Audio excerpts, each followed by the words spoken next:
Diving headfirst into Coronado athletics. You're listening to the Mustang Fan Zone on 100.7 The Score and the 100.7 The Score mobile app. Welcome back in. As promised, we are now in the Mustang Fan Zone. We're going to talk some Coronado baseball. A little bit of a different week for the Mustangs. This is, Brad Bibb, is this your bye week? It is our bye week. Which bye week? I know coaches don't. I've run into coaches who don't necessarily like the term bye because it sounds like you've kicked your feet up and have a Mai Tai or something. I'm going to guess these guys are going to let us know that you're still working. We are. You do have a game Friday. Mike Gustafson was asking me about it. You play Memorial at home, which is unique. It's going to be a district team in the future. Mm-hmm. That's a team that's young, feisty, and playing awfully well. Mark Giannis, sorry you had to hear that. Beat Estacado last night 10-0.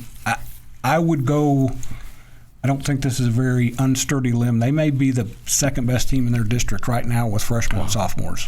And they're feisty. They're going to love to come over to O'Banion Field and give you guys all they've got. So this is not a bye week. It's a week where you're going to have to do some things. You're not playing any district games this week. Is a little bit of a exhale from that. But you guys are, I feel like I'm saying the same thing to you I just said to Daniela.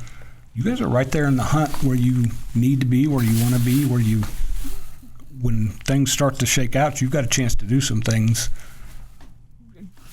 Last time I saw you was against, who did you beat the last time? Lubbock Cooper.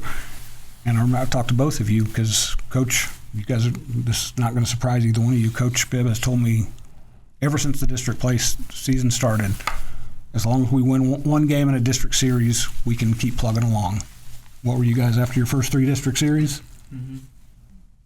3-3. 3-3. 3-3. Mm-hmm. I'll let you introduce these two guys so we're not just talking to strangers here. Yeah, I'll introduce. Are y'all want to introduce yourself? I'm Matt Garcia. I'm Grayson Dunnigan. And these are two of your dudes on the mound that have made. Matt's been making a difference for a while. Grayson played last year. I don't remember seeing him pitch last year. Two left-handers. Yeah. Which that's why they couldn't figure out where to sit. When you guys get into a classroom, do you have to figure out where to sit to make sure you can take? You may not even take notes anymore. That makes me. We take notes. Some people do. I think my daughter still does. Maybe, I don't know. Usually it's on a laptop, but I've always wondered with left-handers when you're sitting next to each other, is that awkward? Yeah, it's definitely different, especially like if we go to dinner. Like you don't want to sit by righty, and you're just like, I don't want to get chicken wings. Right. That's right. There you go. That's right. Grayson, no offense, but I'm going to feel like you lose that battle if you start getting chicken wings. Matt's got a little size on him. Watching Matt the other day, and I think I mentioned this to him, Brad, so I don't think this is talking out of school at all. What was good about watching you the other day, Matt, because I've seen you pitch a couple of times where you had the left-hander's personality. You kind of wandered off over here. The other day against Lubbock Cooper, you were very even-keeled. Was that something intentional? Is that making sure that you're staying calm because you're an older guy now? Yeah, just staying calm, and hopefully the guys will feed off what I'm doing, honestly. Just doing what I do, and hopefully they'll see and just picking up everyone.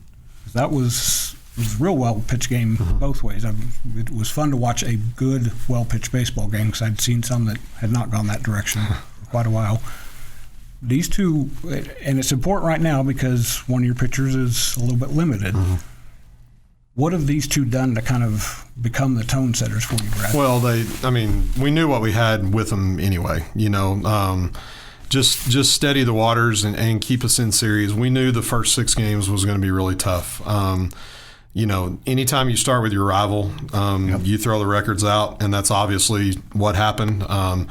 We wish we had that Tuesday game back, but we were able to flush that and overcome it and get the split Friday. And then same thing with Amarillo High. We get the first one, they get the second one, and then Cooper gets the first one and we get the second one. And so just trying to tread water early. But these two guys have been the biggest part of that on the hill, and just the way they battle and the way they compete and keep us in games. Both of them have pitched in games with the wind blowing straight out now where it's a tough day to pitch, and you have to grit your teeth. And you have to not worry about what your numbers are going to look like because your numbers are not going to be very good. And both of them have had a taste of that.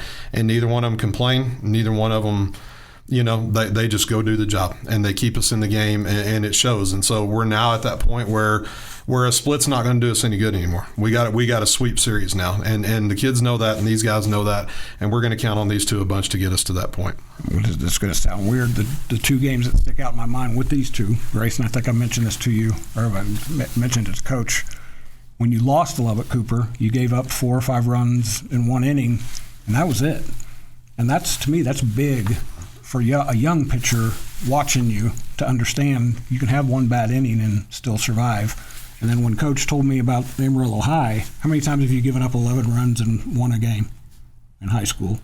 I mean, not often. That's what you grinded through. That's what older guys have to do for you. So we'll come back. We'll talk about what the Mustangs have coming up. They have Memorial Saturday or Friday night at O'Banion. We'll talk about next week when they get back into district play when we come back on the High School Fan Zone on 100.7 The Score. Your inside look into Coronado sports. This is the Mustang Fan Zone on 100.7 The Score and the 100.7 The Score mobile app. Welcome back in. This is the High School Fan Zone. We get that called up. I had the standings ready somewhere. You guys get old. You have to use glasses, and then they don't always work. Let's see. Coronado is 13-10, 5-3 in district. Right. Really, not much has been decided in district. Amarillo's 8-1. It was that softball. I'm still No, I think that's right. Yep, because I know Amarillo High softball got beat last night. That's why I wanted to double check. Because you guys are the only ones that beat. Mm-hmm. Okay, and their schedule is much different than yours. Yeah, their harder part's coming. Yep. Lubbock Cooper is 6-1, and this is a different kind of Lubbock Cooper team. They're not bashing the ball all over the place. They're very similar to you guys. They just get good pitching almost every time they go out. Monterey is 7-2, took one on the chin against Lubbock High. I was just telling Brad that the Lubbock High Monterey series, 2-game series, was very similar to theirs, just not much separating them. Then Coronado, and now I know Tascosa's. Have you guys played Tascosa yet? No, we have them last. Okay. That's our last week. And that may depend on if they're still in the hunt. They've beaten some teams, but they've also lost to some teams. And they're in their tough part right now. They've got Monterey, Amarillo High, Cooper back-to-back right here. And Victor, if you're listening, I'm saying this, I'm just so he knows. I say this when Victor's here. If Lubbock High's guys will let him coach and take what he's teaching them, they're going to be okay. You can see that when you guys play them, they'll give you everything you want. Oh, yeah. That inner-city rivalry type stuff. Next week, you get back into district play, and softball calls up, you call it baseball. Who do you have next week as you kind of rev things back up in district? We have Plainview Tuesday, Friday next week. We go to Plainview on Tuesday, and then they come to us Friday. Which maybe one of the nicest, newer facilities great place to in play. West Texas. Grayson, I told you I was going to get you to talk here. So I know a lot of Coach kind of gave away some secrets. A lot of you guys are going to get a chance to throw on Friday against Memorial. This weird bye week after you guys have kind of had to slug through and find yourselves a little bit. As one of the older guys, how do you make sure that you are all ready once next week gets here to kind of put your nose down and go to work? Well, it's kind of pushing ourselves through this week too, and we got to still work even if it is our bye week. We still got to work and push ourselves so we can be ready for this back half of the season. That back half of the season is pretty key for you guys with the way it sets up. Matt, you get a lot of attention for what you've done pitching-wise, and without looking at the numbers, when I've watched you play, you're a pretty big key to the offense as well. Am I right? Did I see you lay down a bunt the other day? Or am I thinking of somebody else? I don't think you did. He has before. He really can bunt the ball well. No, I did last year. Okay. You're not. I know you shouldn't be that interested in bunting because you put when I've watched you swing, you put a pretty good sting on it. Offensively, what do you guys have to start doing better as you get into this part of the season? Honestly, this back half season, we're not really going to face, not to sound rude or nothing, but as good as pitching as we face from Amarillo and Cooper. We're going to have to learn how to stay back and drive the ball up the middle and keep it out the air. And 1 through 9, you guys, there's not a ton of weaknesses from what I've seen when I've seen you play. Grayson, and I'll be nice too since Matt was. That maybe wasn't the case the last couple of years. Is that just a matter of you guys getting older and having guys that kind of know what it takes to be successful at the varsity level? Yes, sir, I believe so. And it's more maturity throughout the lineup, even though, I mean, it could be guys hitting at the 9 hole or the 8 hole that have the maturity that, hey, let's pass the stick and I can do a job no matter where I am. Because I feel like I'm about to jinx you here. The only game I remember was the one Amarillo High game. You didn't swing it much, but you've put the ball in play and done some things, Brad.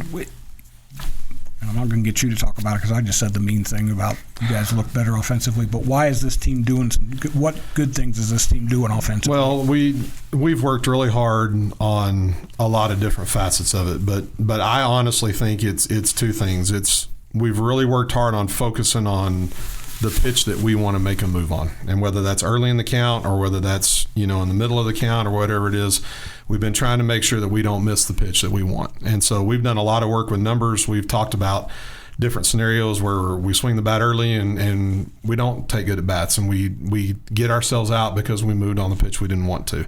And then we've shown them times where we've done a really, really good job of it. Amarillo High game here, we swung at a lot of pitches early, but it was good pitches and it was pitches we could handle, and we had a lot of success with it. And so I think we're starting to, like these guys said, mature in that aspect. But then we've got a really unselfish team when it comes to 2 strikes, and we've worked really, really hard on that, and they've bought into it, and you can see them really change their approach when we get 2 strikes. And these guys are nodding because they know. We've had a lot of guys that have just said, okay, when I get 2 strikes, I'm going to dig my heels in and go to work. And maybe not the average is the number to look at, but it's putting the ball in play and making the other team make plays. And I think that's extended at bats, it's extended innings, it's extended pitchers to the point where we can get them out of the game. And I think we're seeing some benefits from that. And that's getting older. It is. That's when you're younger. I played baseball. When you're young, you just want to go up and start hacking at pitches. If I see a pitch I like, I'm just going to take as big a swing as I can, swing for my heels. How have you guys gotten better at what Coach was just talking about, Matt? What is that? How do you develop that discipline and that attitude that not everything has to be glamorous, I guess? Well, honestly, I think what really helped us is our first tournament when we played Timber Creek and we faced their dude throwing 90s. And it's just we have to be able to be mature and get up there and not swing it as hard as we can. Just put the barrel to the ball and let the velo do the work. What about just you? Fight a pitch off, put the ball in play, let the other team make an error, get on. What about you, Grayson? Because that was kind of how Lubbock Cooper beat you in that game, because they're not a explosive offensive team. They did some things, but after that you dominated them without having necessarily dominated stuff. Offensively, why have you guys gotten better at that? It's just the unselfishness from this team and the maturity that's allowed us to grow and not be as selfish when we get to 2 strikes. Just put the bat on the ball and, like Matt was saying, just do something simple for the team. So I'll reveal a little bit here. I told Coach that I exchanged text messages with a former Coronado coach who's gone on to do some pretty good things, who he knows well. He asked me about you guys, and I kind of said some of the same things you just did. And his response was, that sounds a lot like the teams we had my first few years. Yeah. I know that's a big deal. Yeah. It's Jimmy Webster, if you guys aren't familiar with him. He's actually a Monterey graduate saying nice things about Coronado people. So Mustangs are at home Friday at O'Banion Field against a very feisty, very confident right now Memorial team, and then come back next week against Plainview. That's going to wrap us up in this segment. We will be back after this in the Tiger Fan Zone on 100.7 The Score.